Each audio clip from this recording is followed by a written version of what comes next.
Ephesians chapter 3, verse 20.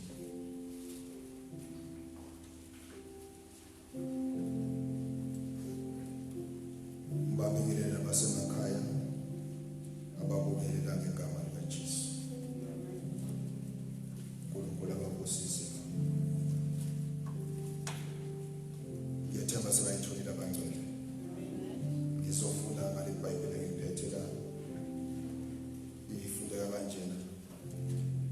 Now to him who, by in consequence of the action of his power that is at work within us, is able to carry out his purpose and to do superabundantly far over and above all that we dare ask or think, infinitely beyond our highest prayers, desires, thoughts, hopes, or dreams. Amen.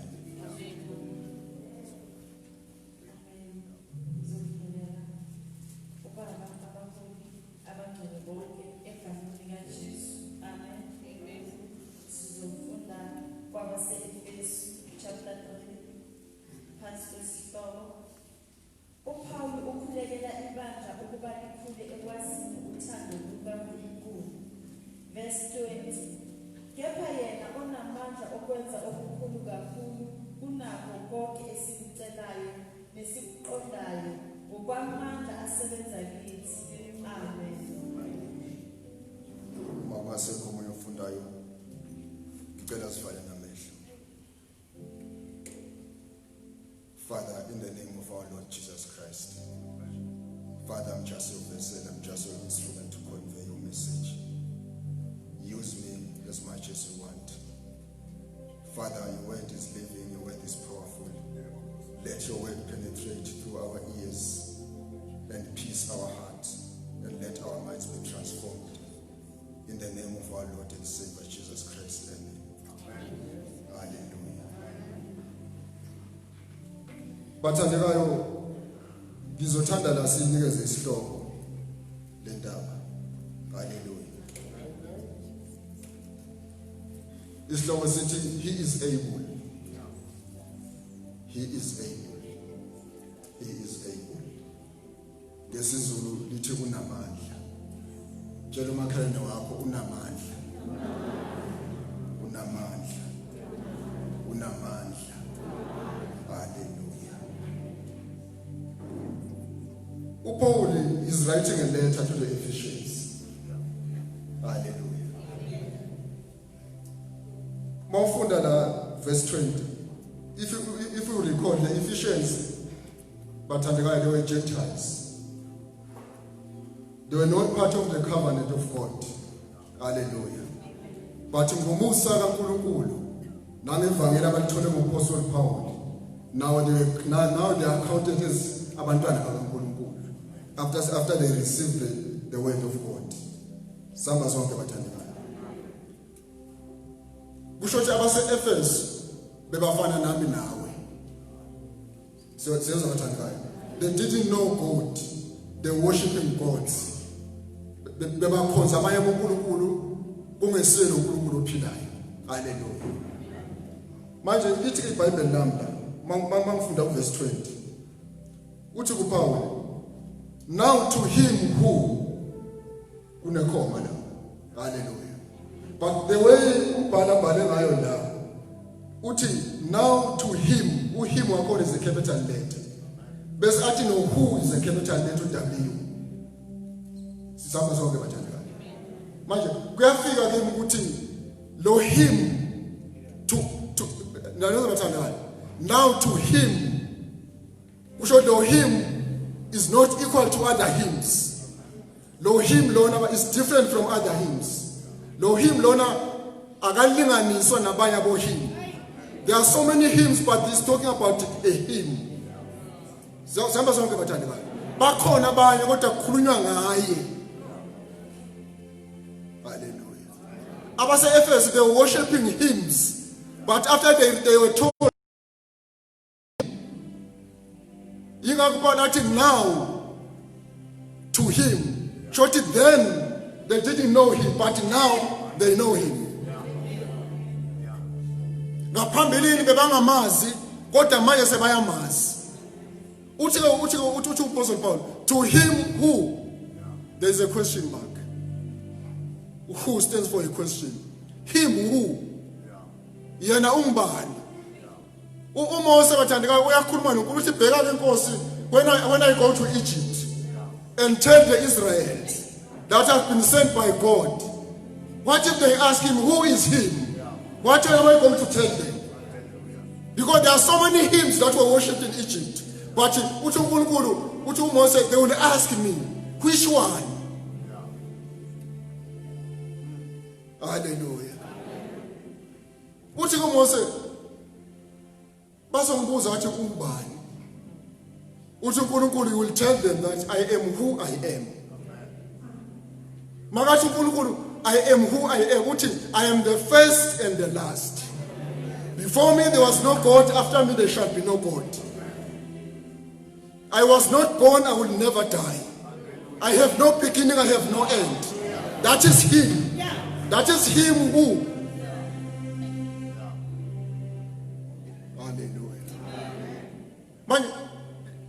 The Bible liyalithanda bathandekayo. Him is a capital letter. In other words, this hymn that you are talking about is not equal to other hymns. Hallelujah. Message Bible, him who is a question, and then it might be a statement after who. Short the who is describing him. Hallelujah. Hallelujah.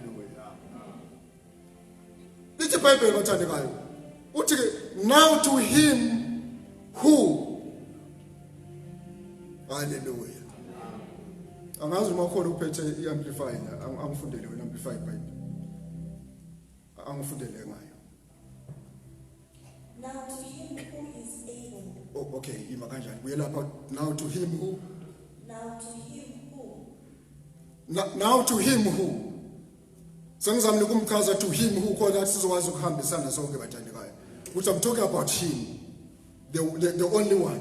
The one and only him. The creator of heaven and earth.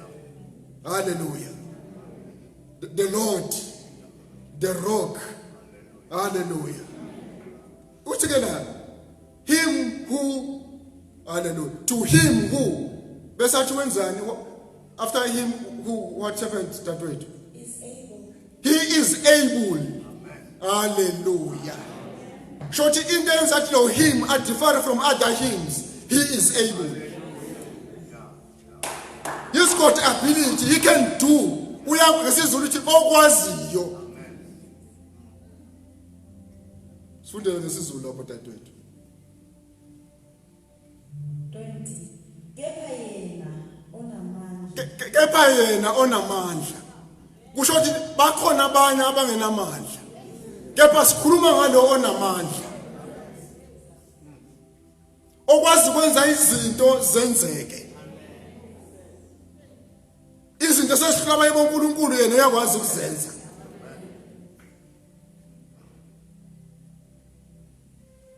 He is able. Hallelujah. Abo shetani Mishon happening bathandekayo bakuphendula uNebuchadnezzar. But our God is able to save us.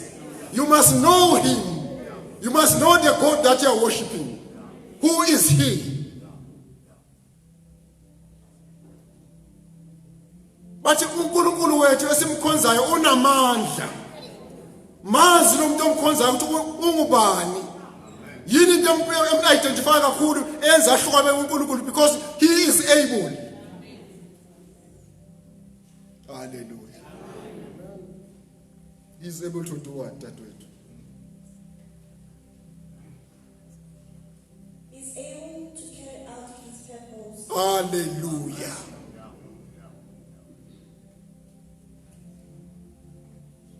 He is able, bathandekayo. Unamandla.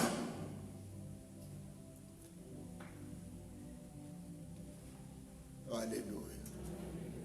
Unamandla okwenza izinto ezimpilweni zethu.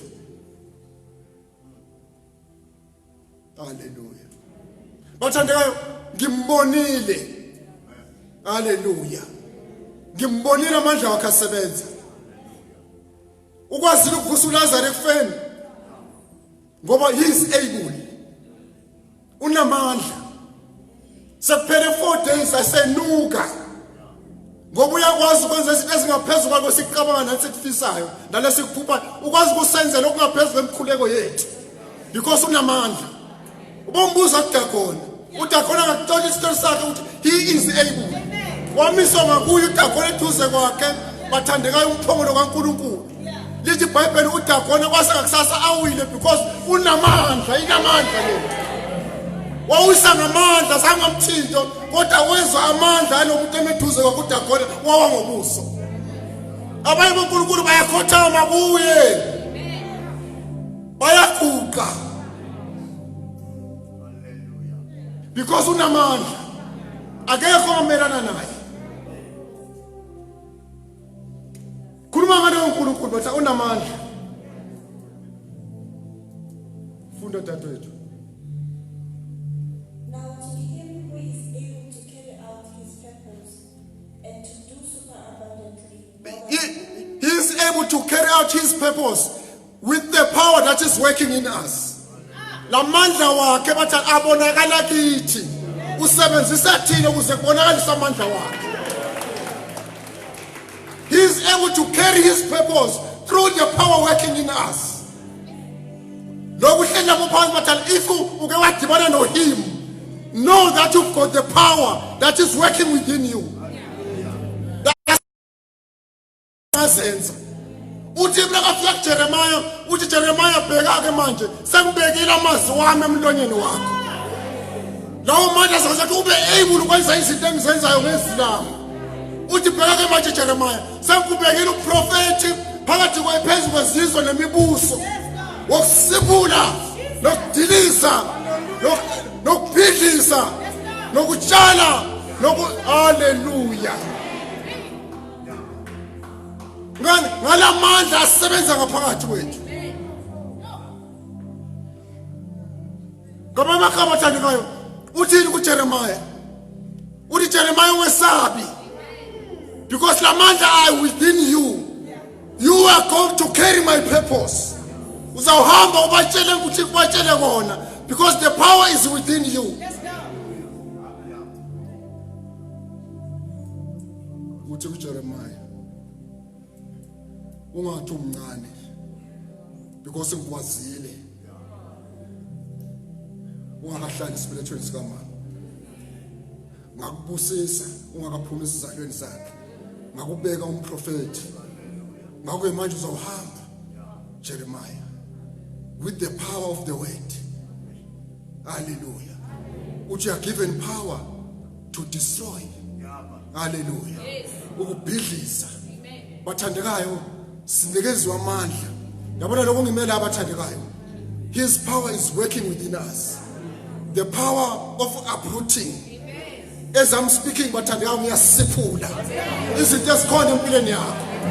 As I'm preaching here, bathandekayo ngiyadiliza izakhiwo zobumnyama. Iphinde ithi iBhayibheli, I've given you power to build and to plant. esamsipule mbathandekayo, I'm planting something. Kukhona into engiyitshalayo empilweni yakho.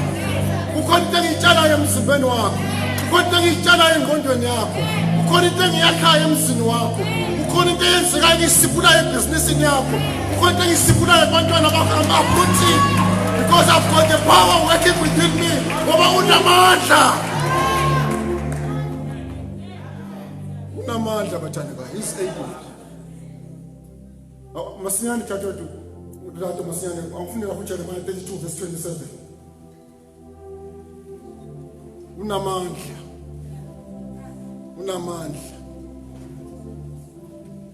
He's able. Hallelujah. Wafika emshadweni wasekhaya uguqula amanzi aba yiwayini. Ngoba unamandla. Nasemshadweni wakho bathi angangena aguqula izinto. Mangabe wani seliphelile emshadweni wakho, akusena kuthula, akusena thando. He is able to change. Able to turn things around. He's got power. Sifundele dadewethu. Jeremiah 32 verse 27. Bheka, nginguJehova uNkulunkulu wenyama. Yebo Nkosi. Hallelujah. UJehova uNkulunkulu wenyama yonke. Akukho sifo senyameni yakho angeke asikhiphe. Kuyo yonke inyama uyabusa. Uthi uJehova uNkulunkulu wenyama yonke. Bese uthini dadewethu? Kukhona okungahlulayo. Hallelujah. Kukhona akanimkhombe ikupho kungahlulayo. Akanimkhombe bantwana bami yini okungahlulayo.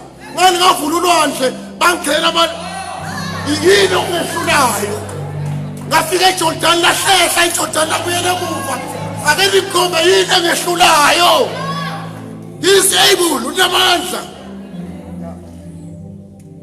Yini engehlulayo uJehova.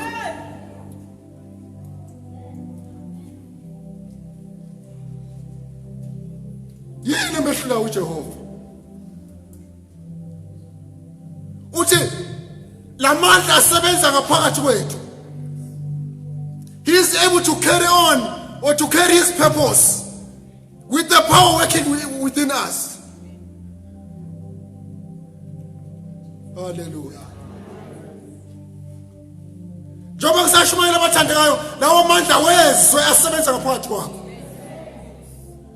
Lamandla abathandekayo ngiwabona asebenza kuPaul noSilas besejele.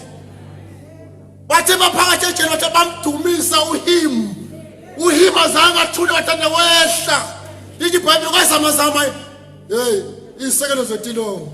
Asehlile ngoba nakehla bathanda kuyezwakala ngoba unamandla. Asehlile bathanda lithi ibopho zonke zadilika. Namanje ngathi angehla dilise zonke ibopho esibopha impilo yakho. Zonke ibopho esibopha iprogress yakho.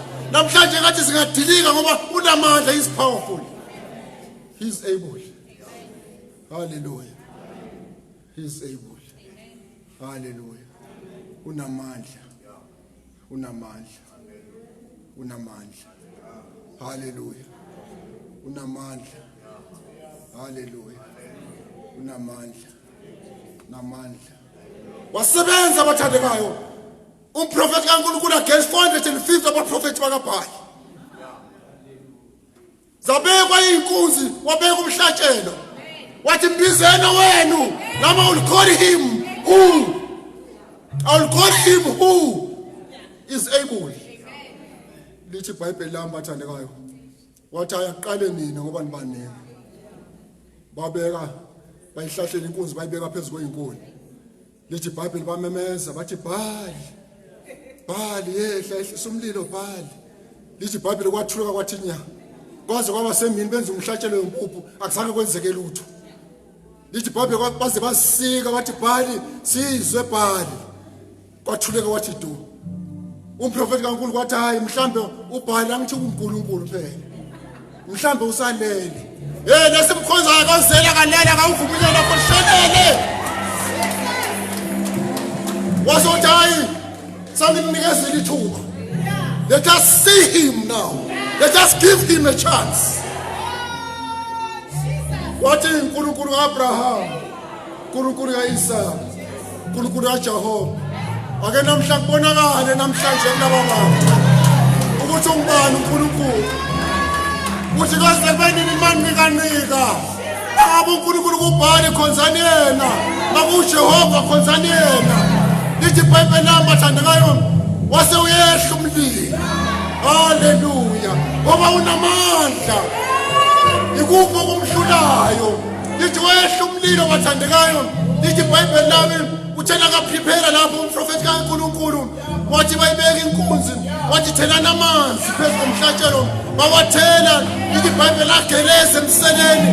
Lithi iBhayibheli bathandekayo wase uyakhuleka.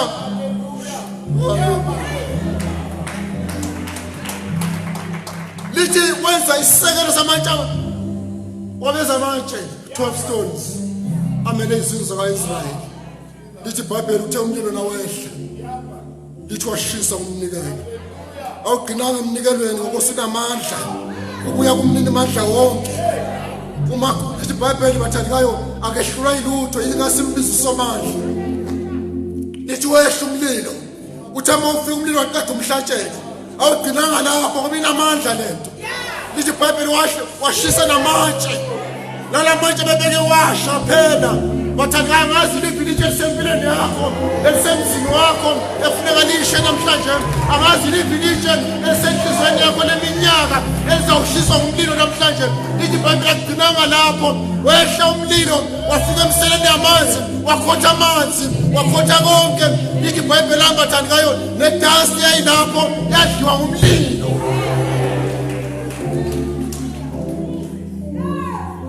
Umlilo amanzi. Lithi iBhayibheli wakhotha namanzi. Amanzi amele ukuhlupheka bathandekayo. Kunamanzi angenile emzini wakho. Kunenhlupheko engenile ebhizinisini lakho. Namhlanje uthi uNkulunkulu unamandla ukuthi angaqeda. Lithi iBhayibheli kwaqeda nedust. Wadla nedust. Kunedust esempilweni yakho yeshoko khokho bakho. Uhlupheka uhlushwa izinto edust yabantu abadala. Akusiyakho le dust. Yonke into yenza igcwele idust. Namhlanje lithi iBhayibheli unamandla ukuthi angayiqeda leyo dust esempilweni yakho. Angayiqeda leyo dust enza ukuthi ungaprogress empilweni. Lithi namhlanje lo mlilo wehla ukhothe ngoba unamandla. Awehla umlilo njengamanje. Idust ekhona emzini wakho, idust ekhona empilweni yakho. Umlilo mawuyikhothe namhlanje. Amanzi angenisayo empilweni yakho mawehla umlilo ukhothe konke uqede konke usale uphilile ngegama likaJesu. Funda dadewethu. Funda dadewethu.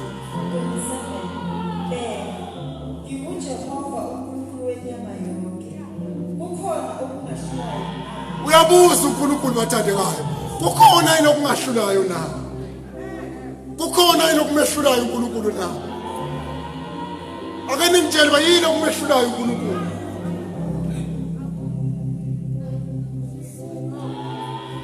Kuwena verse lethu dadewethu. Kukhona yini okumehlulayo na? Hallelujah. Funda dadewethu.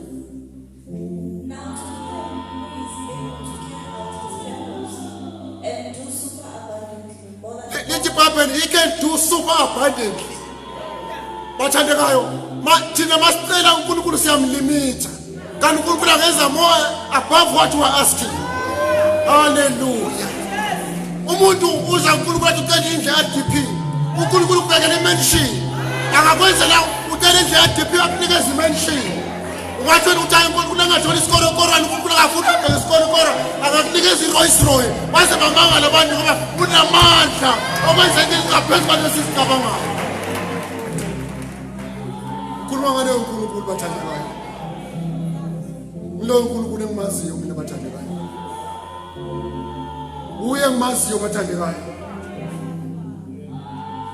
Okwathi kuvuka isivunguvungu bathandekayo elele emkhunjini. Lithi iBhayibheli bayabamvusa abafundi they know that he is able. Bamvusa ngoba bayayazi ability yakhe bayawazi amandla wakhe. Bathi inkosi wathula nje sibhubha. Lithi iBhayibheli wasuma okhuza umoya wathula wathi du. Ngathi angakhuza lisazivunguvungu esikhona empilweni yakho. Sithule namhla ngoba unamandla. He is able yini okumehlulayo.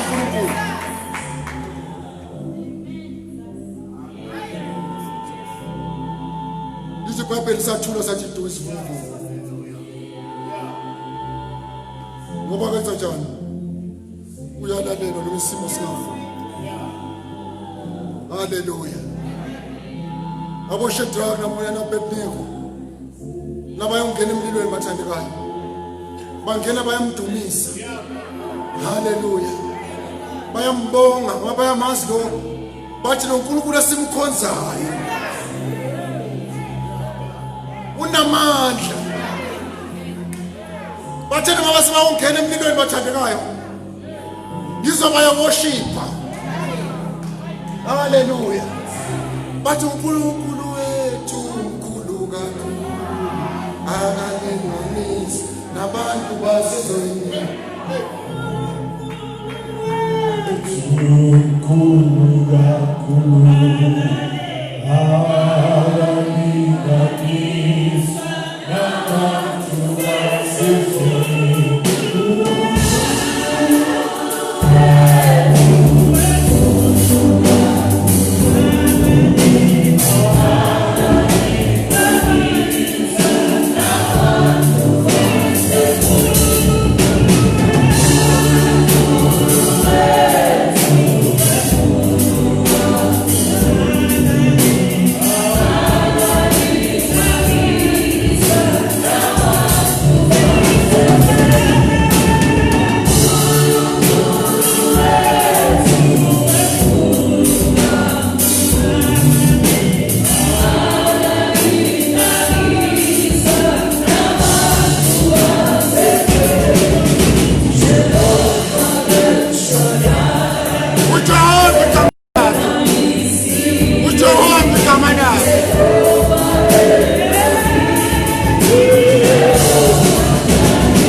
Now to him, now we are worshiping him. Then we didn't know him. Hallelujah. Besikhoza abaye boNkulunkulu bathandekayo. Yazi uzube namahloni makukhulunywa ngabo. Uze umuntu athi ukhonza abangasekho. Uzayikhonza kanjani into engekho? Uyikhonza kanjani into engekho? Athi nekuguqa kwabalele. Uzokhonza kanjani umuntu olele? Abaye babiza ngeyithutha, ukhonza isithutha, yasazi isithutha into enjani? Lo wethu mkhulu namandla.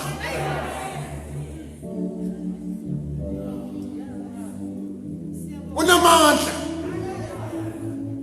Wenza ngilila ngahamba phezulu kwamanzi. Lithi phambili abafundi bakhe bethuka. Ngoba bangayazi into enje. Bebaqala ukuyibona akekho uNkulunkulu akahamba phezulu, nobhala zange akahamba phezulu kwamanzi. Bambona eza ehamba phezulu kwamanzi. Ngathi ngiyambona namanje eza ahamba phezulu kwehlupheko zakho. Ahamba phezulu kwepoverty yakho. Phezulu kwesickness yakho. Ahamba phezulu kwehlupheko zakho. Ahamba phezulu kwamadimoni. Anyathele konke okungafuneki empilweni yakho eza kuwe ngegama likaJesu. Funda dadewethu. Sambe nayo. Now to him who is able to carry out his purpose and do super abundantly, more than all that we dare ask or think. Hallelujah. Awusipha ngokungaphezulu kwalokho esikucelayo. Ngoba uyakwazi. He is able. Qhubeka dadewethu. Infinitely beyond our greatest prayers, hopes or dreams, according to his power that is at work within. Hallelujah. Hallelujah. Ukwazi ukusipha bathanda okudlula imiqondo yethu. okudlula ke sikufisayo, okudlula sikuphuphayo amaphupho wethu. uNkulunkulu uyakwazi ukwenza okudlule lokho. Into yini efanele senze bathandekayo? Simvumele asebenze empilweni zethu. Sikholwe kuye. Ngoba usebenzela abakhulu egameni lakhe. Abamgabazayo akakwazi ukusebenza kuwo. Kodwa usebenzela abamaziyo ukuthi unamandla. Haleluya. Uyakwazi ukuguqula isimo. Uyakwazi ukuletha ukuphila la kungekho khona. Haleluya. Ubakhulumela abathandekayo khona ukukhulumela wathi wathathwe eziyo umbuso esigodini samathambo omileyo. Because he's able. Lithi iBhayibheli isigodi lesi sasigcwele amathambo. It was not just bones but it was dry bones. Hallelujah. Uthi ke lapho nafika kweHezekiya uyakuzwa ukuthi Hezekiya ushoda amathambo asengaphila na. Uthi Nkosi, I know your ability. Baba, hallelujah. Ngiyakwazi na Nkosi ukuthi ungumahona sonke. Akukho okuhlulayo Nkosi. Lithi ke uNkulunkulu khuluma ke nje eHezekiya kulamathambo. Ngithi namhlanje nawe ake ukhulume ngesimo sakho namhlanje. Ngalamandla ngaphakathi kwakho. The power within you. Use it. Khuluma ngesigodi sakho esinamathambo omileyo. Khuluma kulempilo yakho enamathambo omileyo. Ake ukhulume ngebusiness yakho enamathambo omileyo. Ake ukhulume kubantwana bakho abangamamathambo omileyo. Ubone ukuthi ngekanyakaze na. Lithi iBhayibheli wakhuluma uHezekiya wathi mathambo izwani izwi kaNkulunkulu. Uthi uHezekiya ngezwa umsindo. Ezamathambo agunquza, ezayithambo lisukeleni, ngahlangana ithambo, ngabona kuhlangana amathambo, ngabona ivuka impi kaNkulunkulu, ngabona kufika ivuka inye.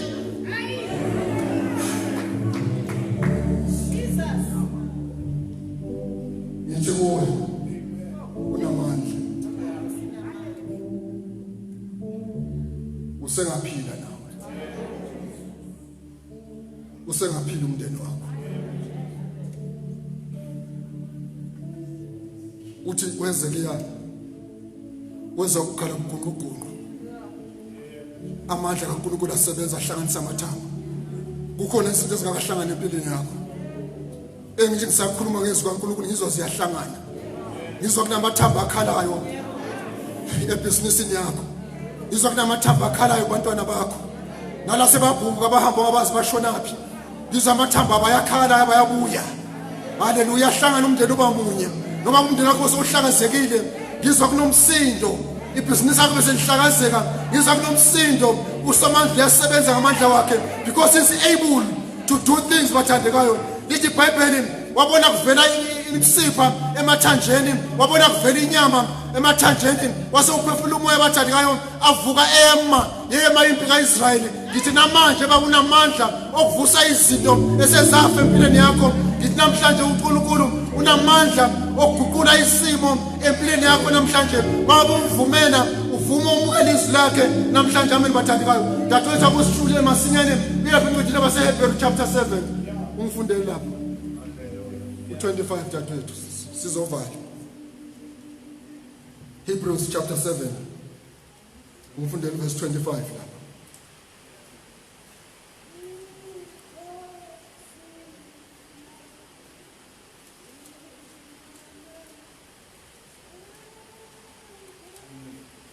Hallelujah. Masoyitholile isifundele dadewethu. KumaHebrew chapter 7 verse 27.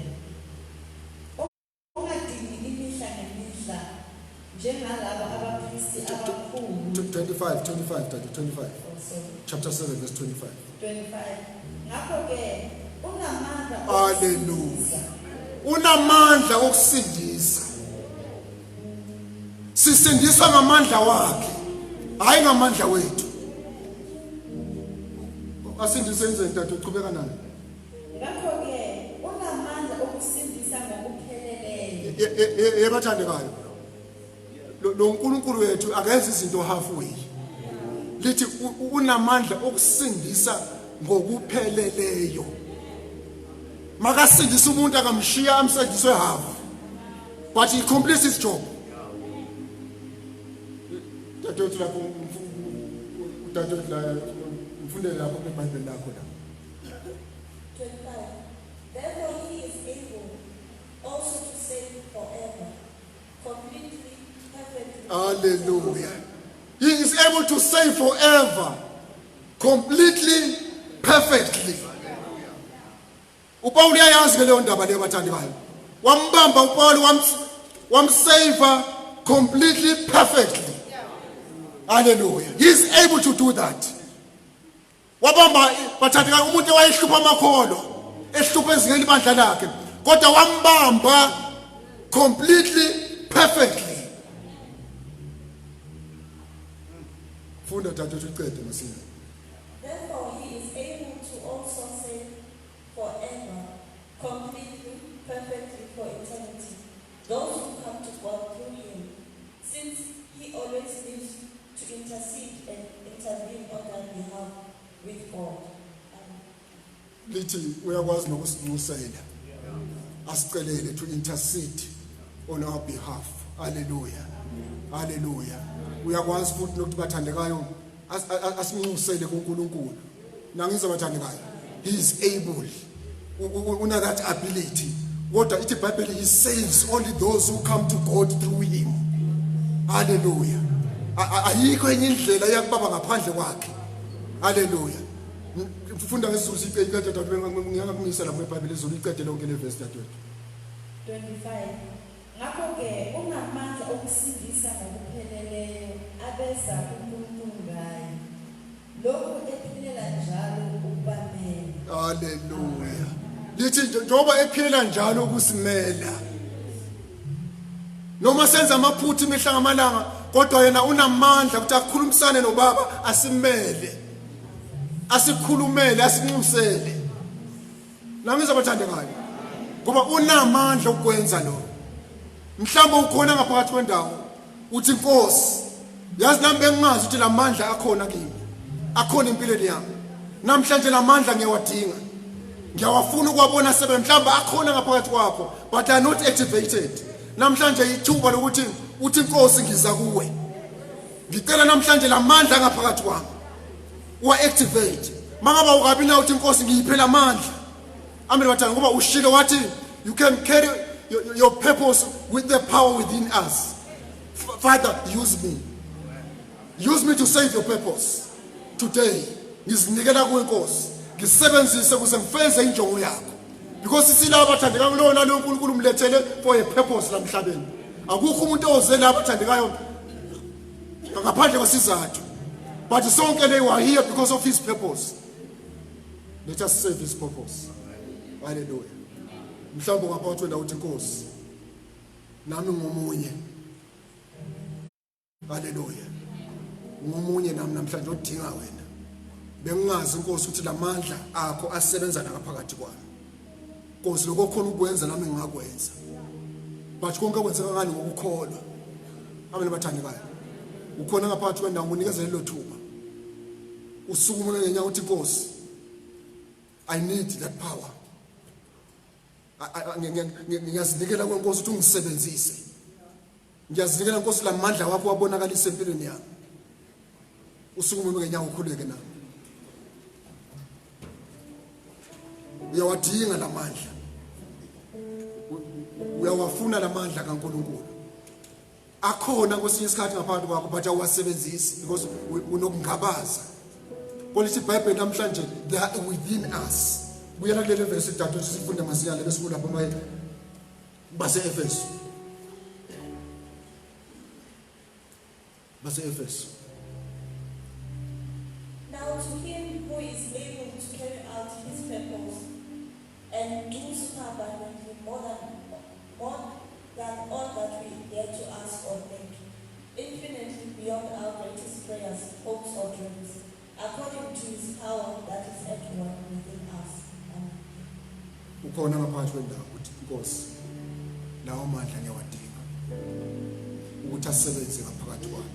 Noma uthi Nkosi lamandla akhona kodwa nginokungabaza ukwasebenzisa. Kodwa emva kwesengizwe izwi lakho Nkosi namhlanje ngithi kwa-activate angabona asebenza to save your purpose. Hallelujah. Sizokhuleka bathandikayo uzosikhulekela uyazi wena ukuthi ukuyiphi indawo la udinga amandla kaNkulunkulu ukuthi asebenze kuyo. Ngoba ukhulela umndeni wakho, ukhulela ibhizinisi yakho, ukhulela abantwana bakho, you know where you need power. Amen bathandi bami. But use the power within you. Siyakhuleka. Baba egameni elihle lenkosi yethu Jesu. Emini nje uNkulunkulu namandla siyabonga moya engcwele. Sibonga baba umusa wakho, sibonga uthando lwakho Nkosi. Sibonga baba namandla akho Nkosi. Owathulile baba phakathi kwethu Nkosi. Ukuthi asebenze uNkulunkulu namandla ukuze asikhulule baba. Asebenze Nkosi ukuze anqobe imoya emibi. Asebenze Nkosi ukuze siphumelele Jehova. Namanje egameni lika Jesu Kristu ngiyakholwa bafuthi ngiyazi Nkosi ukuthi ngaphansi kwale ndawo wonke umuntu ongaphansi kwale ndawo ulizile izilapho lawo mandla baba uwamukela ayangena kuye azosebenza empilweni yakhe, asebenze emndenini wakhe, asebenze ekhaya lakhe Nkosi. Babone izinguquko, babone imangaliso zenzeka uNkulunkulu namandla. Sebenza nangaphakathi kwami Nkosi to serve your purpose baba. Isaphile emhlabeni. Sebenza baba kale kwangoni Nkosi. Ithi sonke singaphakathi kwendawo uNkulunkulu namandla. Ufinyelele nasebantwaneni bethu Nkosi. Lawo mandla asebenze kubo abafundayo nasezikolweni, asebenze lawo mandla egameni likaJesu. Awangena asebenze emabhizinisini wabo Nkosi. Awangena asebenze babe emshadweni yabo Nkosi. Ulethe ukuthula nothando lakho Nkosi olungapheliyo uNkulunkulu namandla. Siyabonga uNkulunkulu namandla ukuthi wena uyasithanda uNkulunkulu namandla.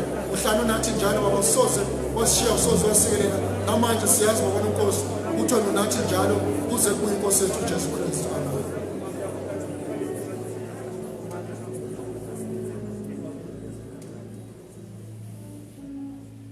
Vula amehlo akho. Thani nginamandla. Nginamandla. uNkulunkulu akubusise nawe usekhaya. Ngizothatha inkonzo ngikubuyisele.